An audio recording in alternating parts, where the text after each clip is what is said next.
හිරු කුමරු ආදරේ ගෙනල්ලා කතාවට ආදරය කරන ඔයාලා හැමෝම ගොඩක් ආදරයෙන් පිළිගන්නවා වෙනද වගේම අදත් මගේ channel එකට. ඉතින් අදත් මගේ වීඩියෝ එක බලලා හොඳයි කියලා හිතනවා නම් මගේ channel එකට like කරන්න. කමෙන්ට් කරන්න, share කරන්න, වගේම subscribe කරන්නත් අමතක කරන්න එපා කියලා ගොඩක් ආදරයෙන් ඔයාලගෙන් ඉල්ලීමක් කරනවා. මම අද වීඩියෝ එකෙන් ඔයාලට කියන්න බලාපොරොත්තු වෙන්නේ හංසනා ටානියට කරන දේ ගැන කියන්න. ඇත්තටම ඉතින් මම ඊයේ වීඩියෝ එකෙන් ඔයාලට කිව්වා ටානියා මොකක් හරි හේතුවක් නිසා හංසනත් එක්ක පැටලෙන්නම තමයි හදන්නේ කියලා. ඉතින් ඔන්න ඒ විදියට හංසනත් එක්ක රණ්ඩු වෙලා ඇත්තටම ඊයේ මම ඔයාලට වීඩියෝ එකෙන් කිව්වා හංසනාට ගහන්න තමයි හදන්නේ කියලා ටානියා. ඔන්න ඉතින් ඊට පස්සේ ටානියා ඇත්තටම හිතේ තියෙන වේදනාවටයි කේන්තියටයි එක හංසනාට ගිහින් ගහන්න තමයි හැදුවේ. ඉතින් අන්න ඒ වෙලාවේදී අපිට හිතෙනවා හංසනා ඇත්තටම එහෙම නිකන් ඉන්න කෙනෙක් නෙමෙයි. හංසනා කියනවා ටානියාට හැමදාම ඉවසන්නේ නැහැ කියලා. දැන් මේක ඉවසලා ඇති වෙලා තියෙන්නේ කියලා.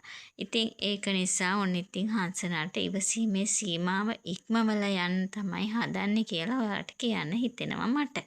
ඉතින් ඒ කියන්නේ හංසනාට ටානියා ගහන්න එන වෙලාවේදී ටානියා එයාගේ අත අල්ලලා අනිවාර්යයෙන්ම එයාට රිදෙන්න එයාගේ අත අල්ල ගන්න පුළුවන්. ඉතින් ඇත්තටම ටානියා හිතන්නේ නැහැ හංසනා කීයටවත් ඒ විදියට සලකාවේ කියලා.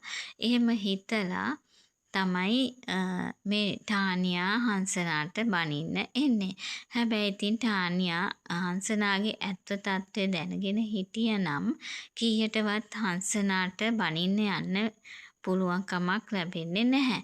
ඉතින් කොහොම වුණත් ඔන්න හංසනා දිනෙත්මින්ගේ කේන්තිය කොහොමද කියලා දන්නවනේ. ඉතින් දිනෙත්මිනුත් දන්නවා හංසනාගේ කේන්තිය කොහොමද කියලා. ඇත්තටම ඉතින් දිනෙත්මින්ටත් මේ වෙලාවේ කරගන්න දෙයක් නැති වෙනවා. හංසනාට පුදුමාකාර කේන්තියක් තමයි ඇති වෙන්නේ ටානියා පිළිබඳව. ඒක නිසා දිනෙත්මින්ටවත් මේ වෙලාවේදී පාලනය කරගන්න පුළුවන් කමක් නැති වෙනවා. එහෙම නැති වෙලා අනිවාර්යයෙන්ම හංසනා ටානියට හොඳටම ගහන්න ඉඩ තියෙනවා. ඒ විතරක් නෙමෙයි. හංසනා එදා කියනවනේ ටානියට බෙන්තර ගගේ මෙහාට එන්න දෙන්නේ නැහැ කියලා. ඉතින් අන්න ඒ වගේ එඩිතරව මේගොල්ලන්ට බැනලා මේ ප්‍රශ්නේ පැත්තකටම දාන්න හදන්නේ කියලා අපිට හිතන්න පුළුවන්. ඉතින් අන්න ඒ පිළිබඳව දැනගන්න තවදුරටත් රැඳිලා ඉන්න මගේ channel එකත් එක්ක කියලා ගොඩක් ආදරෙන් ඔයාලගෙන් ඉල්ලීමක් කරනවා. ඔයාලා හැමෝටම සුබ දවසක්.